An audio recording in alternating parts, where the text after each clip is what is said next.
এবার ঈদটা একটু অন্যরকম নন্দিত অভিনেত্রীর জয়া আহসানের কাছে, কারণ প্রেক্ষাগৃহে এখন ঝড় তুলছে তার অভিনীত সিনেমা তাণ্ডব। আর অনেক বছর পর ঈদে তার ছবিও মুক্তি পেল।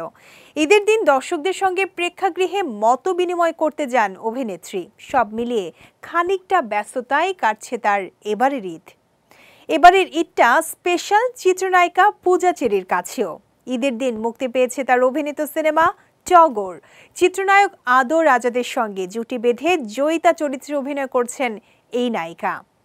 সিনেমা জগৎ ছাড়াও ব্যক্তি জীবন নিয়ে লাইমলাইটে থাকা অন্যতম নন্দিত অভিনেত্রী আজমেরী হক বাঁধন।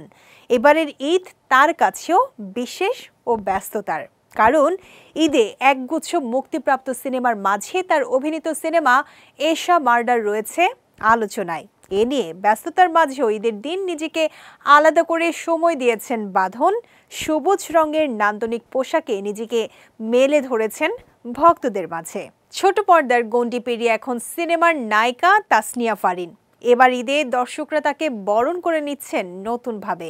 শুরুটা খুব ভালো হয়েছে বলেও অভিমত দর্শকদের। এই ঈদে মুক্তি পাওয়া তার অভিনীত সিনেমা ইনসাফে মেতে উঠেছে প্রেক্ষাগৃহ, যেখানে শরীফুল রাজের সঙ্গে জুটি বেঁধেছেন এই অভিনেত্রী।